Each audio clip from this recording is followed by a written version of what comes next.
사도신경으로 신앙 고백 드리겠습니다. 나는 전능하신 아버지 하나님 천지의 창조주를 믿습니다. 나는 그의 유일하신 아들 우리 주 예수 그리스도를 믿습니다. 그는 성령으로 잉태되어 동정녀 마리아에게서 나시고 본디오 빌라도에게 고난을 받아 십자가에 못 박혀 죽으시고 장사된 지 사흘 만에 죽은 자 가운데서 다시 살아나셨으며 하늘에 오르시어 전능하신 아버지 하나님 우편에 앉아 계시다가 거기로부터 살아있는 자와 죽은 자를 심판하러 오십니다. 나는 성령을 믿으며 거룩한 공교회와 성도의 교제와 죄를 용서받는 것과 몸의 부활과 영생을 믿습니다. 아멘. 찬송가 595장 찬송 드리겠습니다.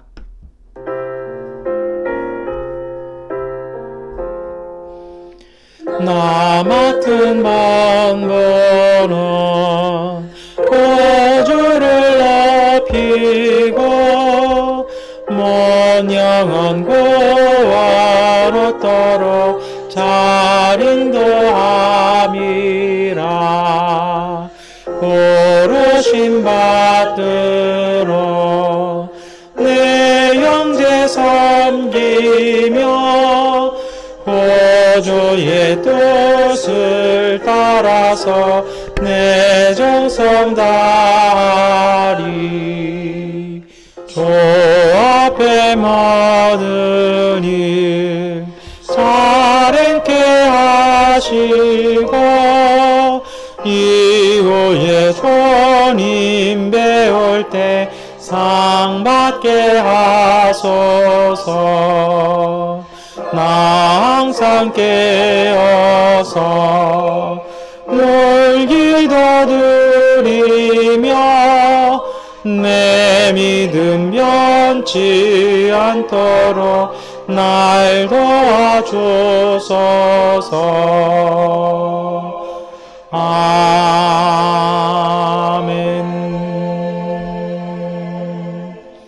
누가복음 2장 42절부터 52절까지의 말씀을 세번역번 성경으로 함께 읽겠습니다. 예수가 12살이 되는 해에도 그들은 절기 관습을 따라 유월절을 지키러 예루살렘에 올라갔다. 그런데 그들이 절기를 마치고 돌아올 때에 소년 예수는 예루살렘에 그대로 머물러 있었다. 그의 부모는 이것을 모르고 일행 가운데 있으려니 생각하고 하룻길을 갔다. 그 뒤에 비로소 그들의 친척들과 친지들 가운데서 그를 찾았으나 찾지 못하여 예루살렘으로 되돌아가서 찾아다녔다. 사흘 뒤에야 그들은 성전에서 예수를 찾아냈는데 그는 선생들 가운데서 앉아서 그들의 말을 듣기도 하고 그들에게 묻기도 하고 있었다. 그들의 말을 듣고 있던 사람들은 모두 그의 슬기와 대답에 경탄하였다. 그 부모는 예수를 보고 놀라서 어머니가 예수에게 말하였다. 얘야, 이게 무슨 일이냐? 내 아버지와 내가 너를 찾느라고 얼마나 애를 태웠는지 모른다. 예수가 부모에게 말하였다. 어찌하여 나를 찾으셨습니까? 내가 내 아버지의 집에 있어야 할 줄을 알지 못하셨습니까? 그러나 부모는 예수가 자기들에게 한 그 말이 무슨 뜻인지를 깨닫지 못하였다. 예수는 부모와 함께 내려가 나사렛으로 돌아가서 그들에게 순종하면서 지냈다. 예수의 어머니는 이 모든 일을 마음에 간직하였다. 예수는 지혜와 키가 자라고 하나님과 사람에게 더욱 사랑을 받았다. 아멘. 네, 오늘 우리 이제 2021년도의 마지막 날 함께 새벽 예배로 기도하고 말씀 나누게 되어서 참 기쁘고 행복합니다. 여러분, 한 해 동안 정말 많이 수고하셨고요. 또 우리 새롭게 맞이하는 신년 22년을 통해서 하나님께서 더 놀라운 축복과 또 영광의 아침 그리고 새벽 나눔이 되시기를 축원합니다. 오늘 말씀은 우리 예수님께서 이제 12살 되던 무렵입니다. 이것을 두고 예전에 제가 교회학교에서 출가와 가출, 중고등부에서 아마 그 설교를 했던 기억이 납니다. 그런데요, 오늘 이야기는 다 잘 아시지 않습니까? 예수님께서 12살 되셔서 이렇게 유월절을 가족들과 함께 올라갔던 것입니다. 오늘 본문을 이렇게 보면요, 12살이 되는 해에도라고 되어 있잖아요. 이것이 할례가 되고 받은, 그러니까 태어난 지 8일 되는 바로 이 누가복음 2장의 앞에 부분 말씀이지요. 그 시몬과 안나를 만났던 사건 말입니다. 그리고 이제 이어서 그 12살이 되었던 해도 같다라고 읽을 것인지, 아니면 예수님의 부모들은 매년마다 유월절 순례를 떠났는가의 의견이 좀 분분해요. 근데 저는 어느 쪽이냐면요, 먼저 말씀드렸던 부분입니다. 무슨 얘기냐면요, 왜 제가 그렇게 말씀을 드리냐면, 그 누가복음은요, 예수님이 율법적으로도 온전하다라는 이야기를 이렇게 전하는 경향이 있어요. 그래서 율법이 정하네. 어린아이들이 율법에 따라 예루살렘 성전에 가야 하는 그 딱 두 번이거든요. 언제입니까? 난지 8일 만에 할례 받는 것과, 그리고 두 번째로는 이제 성년 의식을 하기 위해서 가는 해입니다. 그래서 여자 아이들은요, 딸들은 조숙하기 때문에 또 여자 아이들이 훨씬 더 빨리 자라잖아요. 말도 먼저 하고 생각도 빠르고.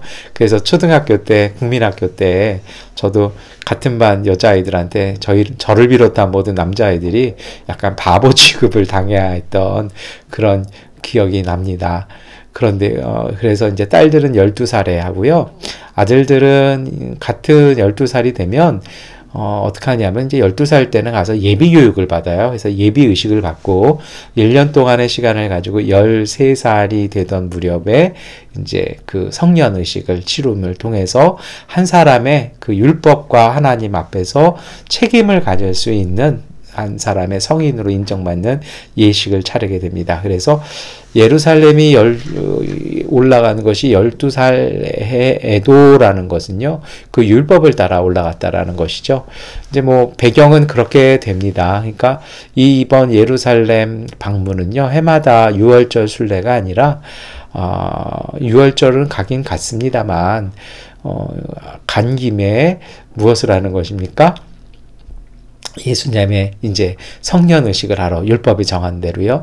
또 묘한 게 뭐예요? 예수님께서 십자가에 달리신 것도 6월절입니다. 그래서 이제 6월절에 모든 걸 맡기는데요. 이제 거기서 사건이 벌어지는 것이죠. 어떤 것입니까?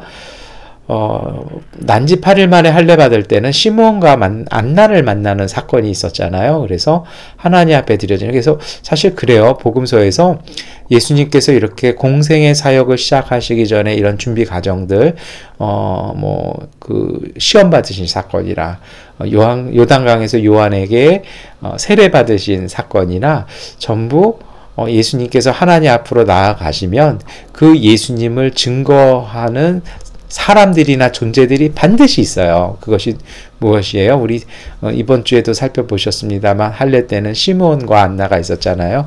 제사장은 무시했는데요. 그리고 또 어떻습니까? 세례 받으실 때는 누가요?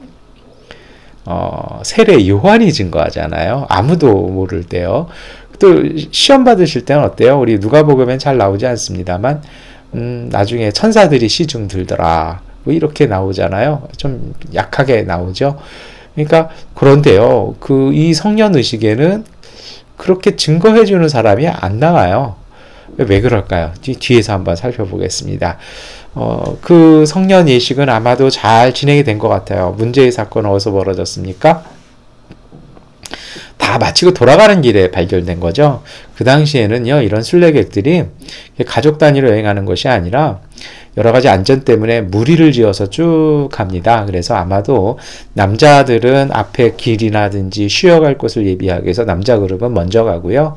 그 다음에 이제 어른들 중에 여성 그룹은 보호를 받으면서도 뭐 여러 가지 또 걷는 속도라든지 또 노약자들도 있고 또 음식과 여러 가지 것들을 챙겨야 되기 때문에 그 다음 그룹에 간다라면 가장 안전한 후미 그룹에 이렇게 아이들이 갑니다. 그리고 거기에 이제 몇 명의 남자 어른들이 보호하면서 이렇게 잘 행렬을 이루어 가지요. 그렇기 때문에 그 대열 안에서 가족 단위별로 이동한 건 아니에요. 그런데 근데 이렇게 해서 쭉 가다 보니까 이제 아마도 저녁이 돼서 이렇게 쉴 곳에 들어가다 보니까 그땐 또 가족별로 모이고 서로를 챙겨주잖아요.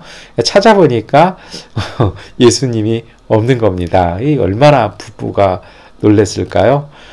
그래서 어떻게 하냐면 45절에 보니까 예루살렘을 돌아옵니다. 본문 보면요. 하루를 왔는데 또 갔으면 벌써 이게 이틀이 지나갔잖아요.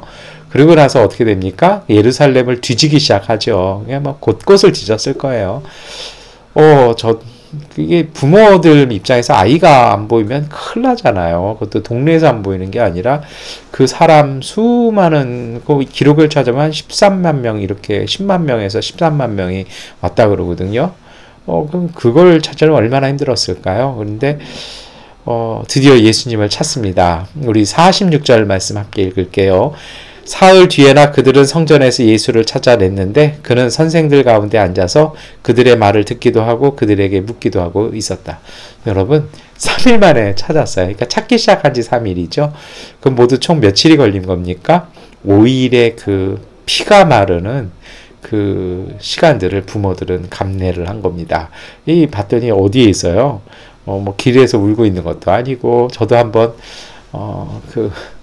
현충일에 국립묘지에서 아버지를 잃어버려가지고 미아보호소에 울면서 있었던 어린 시절이, 그래서 꼭 요 부문이 되면 그 생각이 꼭 납니다. 이 예수님은 어디 있냐면요, 그 율법 학자들 곁에 앉아서 말도 듣기도 하고 또 되묻기도 하고 그러고 있었다라는 거예요. 그런데 누가복음은 어떻게 증거하냐면 47절에요. 예수님이 그렇게 딱 대답하고 질문하는 것이 사람들에게 경탄을 자아내게 하는, 그러니까 뭐 율법에 대해서 천재소년 정도 이렇게 딱 되는 거죠. 그런데 그렇게 해서 찾아요. 그리고서는 이제 예수님의 어머니를 비롯한 그 부모가 요셉이 얼마나 놀랬겠어요. 그러니까 조금 화를 냈던 것 같아요. 그래서 48절 그어줘요. 무슨 일이냐? 아버지와 내가 얼마나 애태운지 모른다. 이 말이 곱게 나갔을까요? 그러진 않았을까요? 아마 그 엄마가 정말 그런 거 있잖아요. 너무 속상해서 아이 엉덩이라도 한 대, 등짝이라도 한 대 딱 두들기면서 너 때문에 우리가 얼마나 그런 줄 아니? 막 하면서 이제 그랬던 것 같아요. 그러니까 어머니가 더 이제 안도의 한숨이 나니까 그동안 참았던 감정들이 나온 거죠. 오늘 우리가 이 본문을 보통 때 나누면요, 어떻게 우리가 나누기 쉽냐면 우리는 주로 46절과 47절에 주목을 합니다. 물론 맞습니다. 저도 그렇습니다. 어디에 많이 주목하시면 47절이요. 왜요? 47절과 52절이 서로 조화를 이룹니다. 47절에 한번 읽어볼까요? 그의 말을 듣고 있던 사람들은 모두 그의 슬기와 대답에 경탄하였다. 역시 그리스도는 다르죠. 이 놀라운 천재소년이잖아요. 또 52절 한번 읽어보시겠어요? 예수는 지혜와 키가 자라고 하나님과 사람에게 더욱 사랑을 받았다. 이 탁월함이 있잖아요. 정말 이 돋보이는 부분들이요.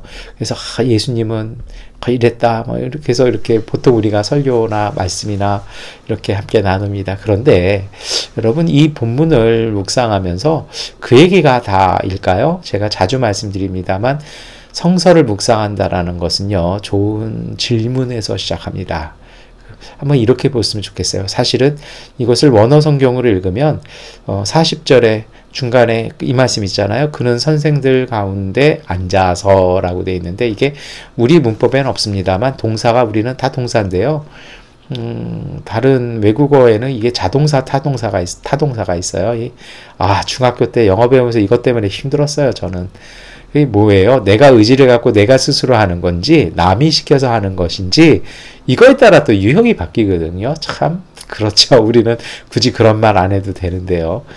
그런데 이게 다 자신의 의지를 가지고 했다라는 거예요. 그러니까 부모 잃어서 이렇게 하니까 뭐 율법 선생들이 데려다가 여기서 우리가 보호해 줄 테니까 너 여기서 좀 듣고 있으면 너네 부모님이 물어 일로 찾아오지 않겠니? 이게 아니었다라는 거예요. 이것은 소년 예수님께서 의지를 갖고 이렇게 하셨다라는 거예요. 그러니까 이게 천연덕스럽게 막 이렇게 막 토론도 하고 같이 이야기도 하고 열심히 들으시기도 하고 이러고 있으니까 너무 그게 천연덕스러우니까 예수님의 어머니 마리아가 이제 뭐가 훅 하고 올라온 거죠. 손은 안 나갔는지 모르겠어요. 그런데요, 요렇게 풀어낼 수 있는 것은요, 왜 그러냐면요, 그 49절 하반절 때문에 그렇습니다. 그 예수님의 어머니 마리아의 정말 그 어머니로서의 안타까움이 툭 터져 나왔을 때 예수님의 대답이 있죠. 그것이 무엇입니까? 내가 내 아버지 집에 있어야 할 줄을 알지 못하셨습니까? 오, 좀 세요. 왜요? 그 마리아가요. 어머니가 49절에 뭐라 그래요? 48절에 뭐라 그래요? 사실 이것 때문에요. 누가는 의도적으로 단어를 차용해서 쓰는데요. 내 아버지와 내가 너를 찾느라고 얼마나 애를 태웠는지 모른다. 요셉이 딱 들어오죠. 그걸 딱 들은 이 아들이 뭐라고 얘기해요? 내가 내 아버지 집에 있어야 할 줄 모릅니까? 이 말은 무슨 뜻이에요? 요셉이 내 아버지가 아니라 내 아버지 하나님이신데요. 그래서 이렇게 얘기하는 거죠. 그러면서 어떻게 하는 게 합니까? 예수님이요, 성년의식이 된다라는 건 어른으로서의 독립할 개체가 되었다라는 거잖아요. 책임적 존재라잖아요. 그러니까 예수님은요, 내 아버지가 누구인지를 직시하고서 이것을 가족들과 사람들 앞에서 공개적으로 얘기했다라는 것입니다. 그래서 이 말을요, 사실 이해가 못하죠. 왜요? 부모들 입장에서 아이가 독립하겠다고? 이게밖에 안 되잖아요. 그래서 50절에 어떻게 되어 있습니까? 그 말이 무슨 뜻인지를 잘 이해를 못했어요. 이해를 못할 수도 있고 받아들이지 않았을 수도 있습니다. 여러분, 이게 왜 이 이야기를 누가는요, 소위 이것이 예수님의 출가일지 가출일지 모르겠습니다만 사실 가출이라면 실패한 가출이죠. 왜요? 51절에 나오거든요. 예수님은 부모님과 함께 나사렛으로 돌아가서 순종하며 지냈다. 예, 어떻게 보면 이렇게 다시 부모님에 의해서 가출이 실패해서 끌려간 걸 수도 있고요. 순종했다는 건 또 그걸 뒤집죠. 이제 본인이 스스로 갔다라는 거거든요. 여러분, 이 이야기를 왜 이렇게 넣었을까요? 예수님 어렸을 때 문제였을까요? 뭐 여러 가지 있을 수 있을 것 같아요. 그런데 이 새벽에 우리가 함께 나눌 수 있는 것은 이것입니다. 예수님은요, 자신의 삶을 정확하게 직시하신 것입니다. 메시아로서, 그리스도로서, 하나님의 아들로서의 자신의 삶을요, 정확히 직시하셨고, 한 사람의 어른으로서 성인의식, 그리고 그 준비의식을 하는 자리에서 천명하시는 것입니다. 무슨 뜻입니까? 나는 내 아버지의 아들로서 살겠다라는 것입니다. 다시 말하면 이것이 하나님의 아들로서의 첫 번째 선언이 되었다라는 것입니다. 여러분, 누가복음을 읽어 나가면서요, 오늘 우리는요, 이것을 좀 마음 깊이 담아야 합니다. 예수님께서는요, 자신의 삶을 어떻게 사셔야 될지를 아셨고, 그때가 되자 나이나 뭐 여러 가지 상황이나 여건이 아니라 그것을 선언하고 그것을 준비하며 사셨다라고 누가복음은 오늘 우리에게 말씀해 주는 것입니다. 그것이 바로 무엇입니까? 52절 말씀인데요. 우리 함께 읽겠습니다. 예수는 지혜와 키가 자라고 하나님과 사람에게 더욱 사랑을 받았다. 자신의 길을 인식하고요. 그것을 선언하고 부모님에게도 그것을 사실은 선포한 거죠. 나는 당신들의 그 아들로서의 삶이 아니라 이제는 하나님의 아들로서 내 본분에 맞는 삶을 살겠다라고 선언하고 그 삶을 비록 나사렛에서 때가 될 때까지 지내지만 예수님께서는요, 어떻게 하는 것입니까? 자신의 길을 걷기 시작하셨을 때 그 지혜와 키가 함께 자라나면서 하나님과 사람들에게 사랑을 받는, 여기 이것도 참 말씀이 재밌어요. 자녀가 성장하면 원래 어떻게 나와야 돼요? 저도 축복 기도할 때 그렇게 기도해드리거든요. 부모님께 기쁨이 되고 하나님께 영광을 돌리는 믿음의 자녀가 되게 하여 주옵소서 하고, 저도 이렇게 유아 세례나 아니면 입교식을 할 때나 헌화식을 할 때 이렇게 축복 기도를 해드리는데요. 거기 원래 부모님이 들어가야 되거든요. 거기 누가 들어가는 겁니까? 마리아와 요셉이 착 빠지고 하나님과 사람에게 더욱 사랑을 받았다. 그러니까 부모님의 자리에 하나님 들어가신 거죠. 그러니까 정리하면요, 예수님께서는 때가 되자 이제 자신의 길을 인식하고 정말 나사렛 사람 요셉과 마리아의 아들로서의 삶이 아니라 하나님의 자녀로서, 하나님의 아들로서, 그리스도로서의 삶을 인식하고 그 걸음을 시작하셨다라는 것입니다. 여러분, 이것이 성부영신을 맞이하는 오늘 12월 31일에 우리가 하나님 앞에 기도할 내용인 것 같아요. 무엇입니까? 여러분, 오늘 우리는 하나님께서 우리를 창조하시고 세상에 세워주신 그 모습, 그 소명, 그 부르심에 합당하게 살고 있는지요. 우리가 이것을 잘 보았으면 좋겠습니다. 예수님은 이걸 하신 것입니다. 비록 어린 나이지만 예수님께서는요, 그 성년식이 되는 준비 의식부터 이 목적, 이 삶의 방향성을 분명하게 인식하시고 그 걸음을 공개적으로 걷기 시작하셨다라는 것입니다. 어린 아들로서 인간적인 부모와의 관계 속의 삶은요, 잘 정리하고 하나님께서 부르신 본분의 삶에 그 방향을 잘 보고 시작하심으로써 비로소 진정한 성년, 비로소 율법과 하나님과 사람들 앞에서, 공동체 앞에서 온전히 걸어야 할 길을요, 인식하시고 걷기 시작하셨다라는 것입니다. 우리 한국 표현 중에 그런 거 있어요. 에이, 모자른 사람, 에이, 덜 된 사람, 이런 말 있잖아요. 무슨 얘기예요? 그 자리나 그 나이나 그 어떤 환경에서의 그 처한 곳이 되면 우리가 자기 할 역할을 해야 되잖아요. 말도 그렇고 행동도 그렇고 생각도 그래요. 그 본분을 망각하면 우리 좀 세상에서 좀 뭐라고 한마디씩 하잖아요. 여러분, 오늘 우리의 삶도 마찬가지입니다. 상황에 이끌려서 너무 먹고 사는 것도 중요해요. 그러나 먹고 사는 일 때문에 하나님께서 우리에게 주신 믿음의 길을 인식하지 못하고 그것을 방기해버리고 아직도 거기에 묻혀 사는 것은, 그것은 맞지 않습니다. 예수님의 길은요, 그 하나님의 부르심, 우리를 창조하시고 우리를 하나님의 형상으로 빚으실 때 우리를 향한 섭리, 그래서 내가 걸어야 할 삶, 내가 살아가야 할 삶, 내가 해야 할 말, 내가 나만이 할 수 있는 일, 그것을 분명히 정하고요.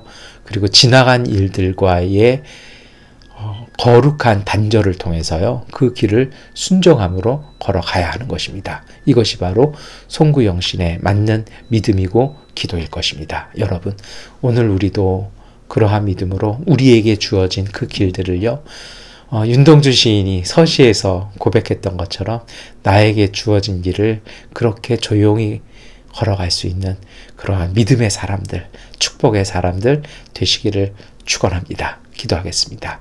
전능하신 아버지 하나님, 2021년도 새벽 예배마다, 새벽마다, 아침마다 주님 일정한 시간마다 하나님 앞에 기도하고 말씀을 함께 나누었던 우리 믿음의 가족들 축복하여 주시고 은혜로 내려 주옵소서. 주님, 이제 이 송구영신을 맞이하는 날, 하나님, 우리가 2022년도에 살아야 할 우리의 삶의 목적, 하나님 앞에 서야 될 우리의 자세, 우리가 살아가야 할 삶의 모습들을 바로 깨닫게 하여 주시고, 지나간 세월들, 시간들과의 거룩한 헤어짐을 통해서 하나님 소망의 한 해 맞이할 수 있는 믿음의 가족들 되게 하여 주옵소서. 오늘도 진행되어지는 새 성전 가운데 은혜 주셔서 하나님께서 합력하여 하나님의 기도하는 집 되게 하시고 모든 사람들을 위한 위로와 쉼의 자리가 되게 하여 주옵소서. 공사하는 모든 과정을 지켜주시고 필요한 것들 공급하시고 하나님께서 모든 이들의 마음속에 기도로 함께하게 하여 주옵소서. 예수 그리스도의 이름으로 기도드립니다. 아멘. 하나님께 기도하는 시간 갖도록 하겠습니다.